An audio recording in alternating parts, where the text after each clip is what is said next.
First in high definition from the station on your side, this is WAVY News 10. The tide will soon roll with passengers. We're on your side, taking your safety concerns to HRT officials and getting answers. And a gust of wind turned a stage into a tangled mess, killing 5 people, injuring 40 others. You'll see a memorial for the victims. Plus, from the ground and from up above, firefighters are once again battling flames and heavy smoke at the Great Dismal Swamp. Much needed rain, though, moving into Hampton Roads. We got a good dose of rain over the weekend, but much more is needed to put this plumes of smoke from the Great Dismal Swamp fire out. A viewer sent this picture to report it at WAVY.com. We have live team coverage. Melanie Woodrow is live in Suffolk with the latest on the fight from the ground and in the air. But let's start with meteorologist Sergey Galindo in the Super Doppler 10 Weather Center. Sergey? Yeah, we do have some scattered showers and storms across the area, and we had some of those over the northern Great Dismal Swamp. That's continuing to work its way eastward, and every little bit helps. Certainly not enough to put it out, but again, at least we are seeing some rain. Let's take a look right now at live Super Doppler 10. You can see some scattered activity on the board, and we do have some lightning associated with those storms as well. You know, as we pan down toward Gilmerton there, you can see some very heavy rain working its way eastward, just east of Deep Creek right now, and we take it back a little bit further toward the north, and we've got places like Surrey and Sussex counties dealing with some heavier pockets as well. That's going to cross over toward Williamsburg, and Gloucester seeing some heavy rain, and up toward the north right now, right over the bay, but that's going to move over the eastern shore, so you'll get in on some showers and storms right now. And as we show you the big picture, just a few spotty showers after that. So again, most of what we see is going to be over the next couple of hours before we get some break. But in terms of the smoke, that's going to start pushing into Hampton Roads. We'll talk more about that coming up in a few minutes. Well, from the air and on the ground, firefighters have their hands full with this wildfire. 10 on your side's Melanie Woodrow is here now to explain exactly what they're up against. Melanie. Well, Tom, you can see over my shoulder one of the helicopters that was likely used earlier today to help fight this fire. You know, Sergey was just talking about some of that rain. Here in Suffolk, about an hour ago, we saw quite a downpour, but despite that brief period of rain, as heavy as it was, and despite rain that we've seen over the weekend and even last week, there's still a lot more rain that's needed. The Lateral West fire continues to threaten Dismal Swamp State Park.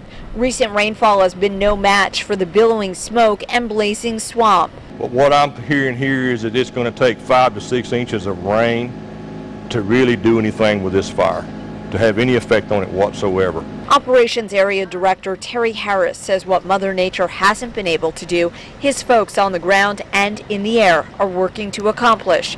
More than 300 boots on the ground are communicating with 6 helicopters via a dedicated radio channel. If you do not have personnel on the ground, just going out there dropping water, if you don't have equipment or dozers on the ground, you know, you're not going to be very effective with your aviation resources. Despite an air restriction, Harris says a blimp was over the fire earlier today. But it is a hazard to our other aircraft because the airspace can get really busy. On the ground, crews are reinforcing a bulldozer line and pumping water from Lake Drummond into ditches, which will then be pumped into the burning peat. We're also trying to do some burnout, you know, right now, and they're doing that by hand. All in an effort to contain this fire, which officials say could take months to put out.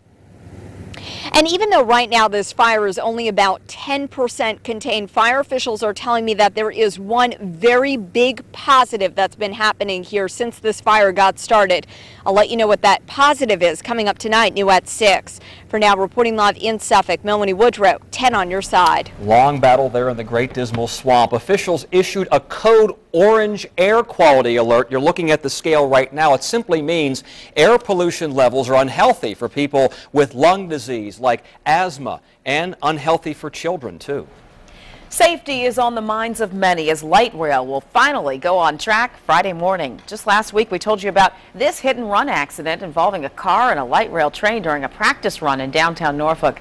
The scene prompted a 10 on your side viewer to write about his concern for safety at the Ballantyne Boulevard crossing near Norfolk State University. We sent Ava Hurdle out to get answers about that crossing. That's a real concern. Harold Perkins has to drive on busy Ballantyne Boulevard to get home. With the addition of the tide, there's a new traffic pattern he claims is confusing drivers. Some, he says, are driving across the tracks after the tide gates are up, but the traffic light is still red. He says he noticed at one point the railroad crossing lights and the traffic signals were out of sync. If they turn green when the tide lights are red, that signals to the people you can now proceed. And therein lies his biggest concern. My fear is that some soccer mom with a van full of kids will misinterpret the lights, drive across the track, an oncoming train, and be struck. We've had a few complaints about this intersection here at Ballantyne 264. The city, which is responsible for the lights, says the system took a lightning strike a few weeks ago and knocked the lights out of sync, but the problem has now been fixed. The new signal system has been coordinated with the light rail for maximum safety of the traveling public. He admits there is a new traffic pattern and advises drivers to carefully observe the signals.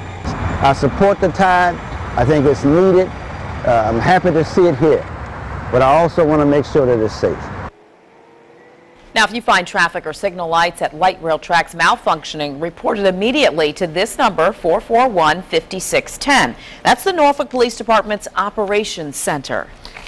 And you can find that number along with several other online exclusive features on WAVY.com. You can see a timeline of light rail's decades-long history in Norfolk and WAVY's reports on the project dating back to 1999 and much more. Well, if you're eager for a street fight over jobs and the deficit, look at the coming 2012 presidential election. We have a taste for you tonight. Many of the main characters were on stage, and not just the three Republicans who've suddenly jumped to the head of their pack. President Obama is back on the trail for Decision 2012, too. Here's 10 on your side, Steve Handelsman. He came to the Midwest on Air Force One, but the president took a bus, not a chopper, and showed up in Cannon Falls, Minnesota without a tie. Barack Obama back in campaign mode. I'm not here just to enjoy the nice weather. I'm here to enlist you in a fight. His beef is with Republicans, who he blamed for our near default and S&P downgrade. You've got to send a message to Washington that it's time for the games to stop. But the debt ceiling fight drove the president's approval to an all-time low, 39% in yesterday's Gallup tracking poll, back up to 41% today. He was at 51% approval on June 1st. Mitt Romney, Rick Perry, and Michelle Bachmann, three leading Republican presidential candidates, are encouraged by the sudden Obama slide. That is not because he's not campaigning. It's because he's not leading. The American people need a president who will lead this economy back to vitality. Romney campaigned in New Hampshire, his strongest early primary state. Rick Perry was in Iowa. He skipped the weekend straw poll. But Perry has appeal here, has a Texas governor who's cutting regulation and adding jobs. And I will be a pro-business president, getting America back to work. Michelle Bachmann is basking in her win of the straw poll. My goal is to be bold, new, different. It's working so far. Congresswoman Bachmann will lead the fight on Capitol Hill this fall against the president's plan to cut the deficit deeper by hiking taxes on the rich. I'm Steve Handelsman, NBC News, Washington. Now, all of this will play out in a legislative battle, but in the campaign spotlight as the president fights for re-election against Bachmann, Perry, and Romney, or at this point, some other Republican. And while we're talking about other Republicans, Virginia Governor Bob McDonnell will take over as head of the RGA. Now that Rick Perry's in the presidential field, the Republican Governors Association, the RGA made the announcement this morning. McDonnell's new post not only puts more demand on his political time, but also elevates his profile as a possible vice presidential running mate. An ODU police car. Safety, security, but the fact is a lot of students don't feel safe and secure on or around the campus. Now, for the first time, in light of recent crime, the president of this university going one-on-one with 10 on your side to talk about his new initiatives. That story coming up. A storm blew through Indiana, taking out a stage at the state fair, leaving a tangled mess of steel and wire. Coming up, we'll show you how the community is taking that first step toward healing. But first, 2 local teens killed in a car crash. We're learning who the victims are and what police believe may have led to that tragedy.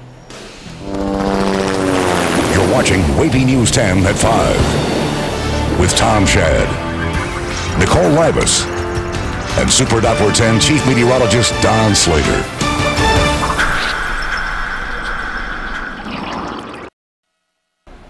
An emergency call at a Portsmouth home is now a suspicious death investigation. A roommate found 27-year-old Elaine Tarsi in their home on Eastern Street Sunday. She died just before noon. Police are not sure what killed her. The medical examiner's office will perform an autopsy. Police in Virginia Beach want to know more about a car crash that killed a 7-year-old girl. Police say Tashana Harrison Reddick was trying to cross Lynn Haven Parkway Friday night with a group of children. They say the girl thought that she could make it across. Investigators say the driver that hit her was not drinking or speeding and does not face charges at this time. We now know the names of 2 teenage girls killed in Portsmouth. 16-year-olds Dallas Newbill and Jacqueline Luther died in a car crash. Police say a vehicle with 3 teens inside hit a telephone pole Saturday morning on Elmhurst Lane. That's near Victory Boulevard. A 17-year-old boy who was in the vehicle remains in the hospital tonight. Investigators do believe speed was a factor.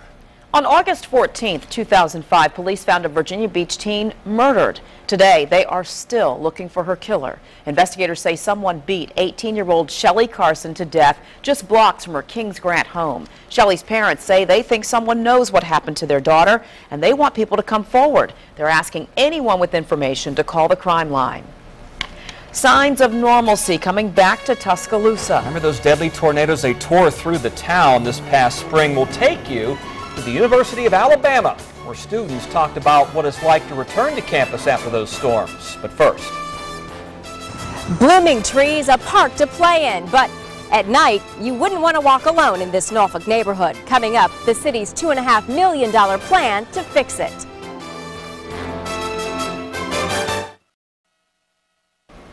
This picture may look familiar to some of you. It's Ward's Corner in Norfolk, back when its bustling business earned it the nickname Times Square of the South. Today, City Council announced it's taking another big step toward reclaiming that commercial center. It's knocking down a bunch of apartments in nearby Denby Park. 10 on your side, Stephanie Harris shows us how that could help. In this part of Norfolk, all the city streets are named after towns in Texas, and neighbors would agree when the sun goes down, it's kind of like living in the wild, wild west. Well, today, the sheriff came to town, that is the city, with a plan to clean it up. Good morning and thank you for coming. It's a proud day for Norfolk's mayor, perched at a podium on the lawn of this apartment building the city is about to tear down. Our goal in the future is actually to buy more of these apartments and do more good here. It's great news for a lot of people, just not Annie Owens. The first I heard of it. The city plans to tear down 7 buildings in all. There are people still living in 16 apartments. Owens lives in one, her daughter and 3 grandchildren in another. My mom just told me that we have to move 120 days. I'm like, how is that normal? The women are upset no one told them sooner. They haven't told us what location we're going to be in, prepare yourself to move, anything. Their landlord and the city have agreed to help them move to equal or better locations. That said, this may just be the nudge they needed. I really wanted to move away from here.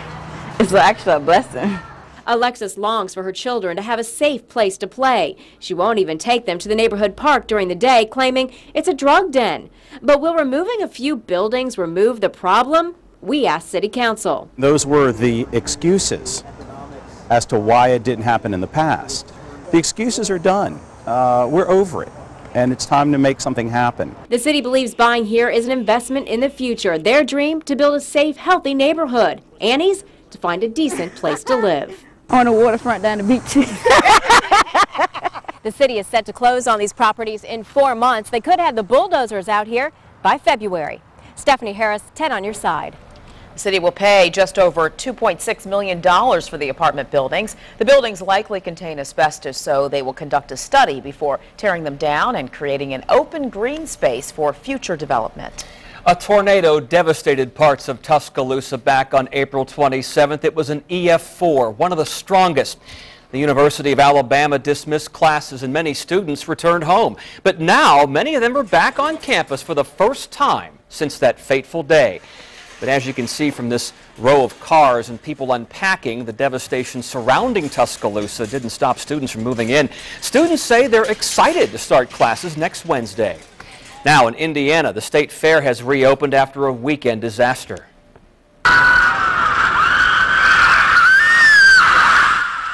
Wow, just minutes after a warning for possible severe weather, a gust of wind turned a concert stage into a tangled mess. Just before the country band Sugarland went out, 5 people died. 4 of those families released pictures of their loved ones as the community mourns the losses. I think it does dampen the spirits just a little bit, but we just got to pick up and move on. The show must go on, as they say. Wow, 40 others were hurt here. Indiana's governor thanked those who rushed in to help the victims. Wow, that's hard to watch. Some people returned to the Indiana State Fairgrounds to pay their respects. Fair officials canceled all other concerts at the site. They're considering moving shows to other venues. Now, in high definition, your Super Doppler 10 forecast with meteorologist Sergey Galindo.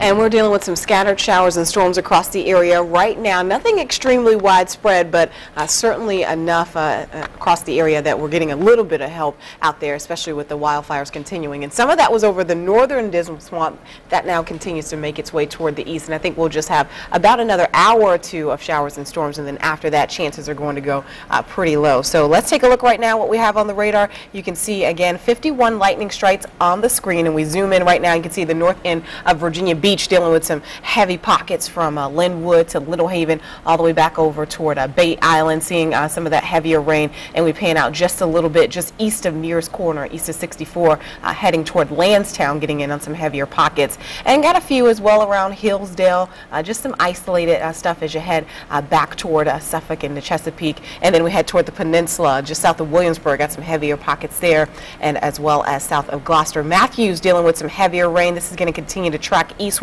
And we're watching some storms right now over the bay that's going to head over the eastern shore, potentially affecting Melfa and maybe even Chincoteague if it holds together. A lot more lightning strikes associated with those that's going to push onto the eastern shore. But the overall big picture, again, doesn't show much more after this. Couple of spotty showers out to the west. I think those will start to dwindle as we lose the daytime heating. Otherwise, the big story continues to be the smoke across the area. And we had a cold front that pushed through yesterday that allows the winds to shift to more of a west-northwesterly direction. That's going to push the smoke back across portions of Hampton Roads and eastern portions of North Carolina. So watch out for that. We do have air quality alerts in effect for that. So again, got to watch out for any strenuous outdoor activity, especially if you suffer from respiratory problems. So we'll look for the forecast tonight for temperatures to bottom out around 70 degrees with a few evening showers. Again, most of the showers will be done before 8 o'clock. So again, not keeping these throughout the nighttime hours. And you can see here a lot of what we're seeing out to the west is just some spotty activity. And as I mentioned, we'll start to really lose that as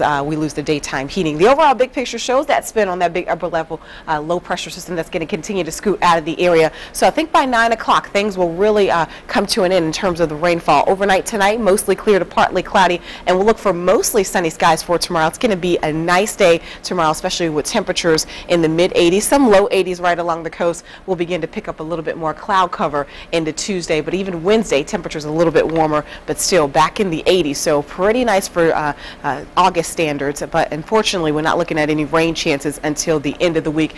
Thursday, Friday we'll look for some rain chances. So here's the latest on GERT. It's going to continue to head away from Bermuda, so that is good news for them. We certainly could use some more wet weather, but it's not going to affect us. Winds right now of 60 miles per hour, and again, it's not even going to affect Bermuda. It's going to head into the open waters of the Atlantic. Here's a look at the 7-day forecast. We'll look for some nice temperatures for tomorrow. Rain chances Friday and Saturday.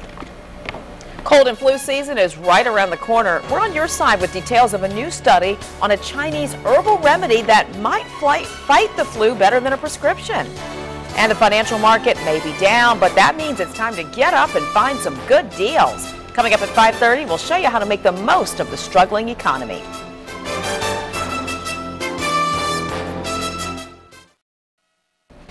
As summer winds down and we head into cold and flu season, I had to say it, there may be a natural way to fight the flu. Researchers in China compared a common Chinese herbal remedy to Tamiflu.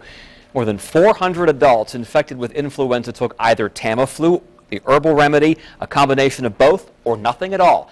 Experts say the study shows the Chinese herbal remedy may be an alternative to Tamiflu. Carrying a little extra weight may not be as bad for your health as we thought, but there is a catch. Canadian researchers studied 6,000 obese Americans over 16 years. They found those who had few health problems and ate healthy and exercised lived just as long as their slimmer counterparts. They also had a lower risk of dying from heart disease. Google is buying cell phone maker Motorola. So what could this mean for your smartphone? We're on your side with details. And it's Attack of the Jellyfish, and no, not a new movie. Coming up, we're going to show you how beaches up and down the East Coast are feeling the sting.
So the only way to lose weight, I guess, 1, 2, 3, 4, 5. Hi, check.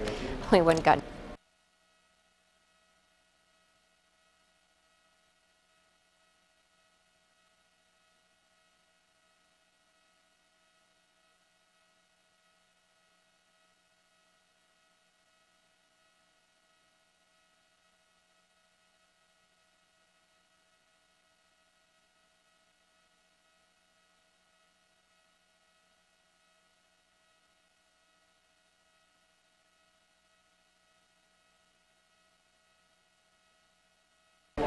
Huge deal in the world of smartphones. Google announced it is paying $12.5 billion in cash for cell phone maker Motorola Mobility. The deal puts Google, the company that makes the Android operating system, also in the phone-making business. Aha! Now, Google is fighting a series of legal challenges from Apple and Microsoft about that operating system, and this purchase provides them with some legal ammunition. Google can bring in its 17,000 patents and protect its ecosystem a little bit better. This should provide Google with a little bit more room to punch harder in those mobile wars going forward. Google allows many cell phone makers to use the Android operating system, making it the #1 system in the world. Now, today's deal, though, could complicate that. But so far, no major Android phone makers have criticized that deal. It'll be several more months before this whole merger is finalized. Stay with us. WAVY News 10 at 5:30 starts right now.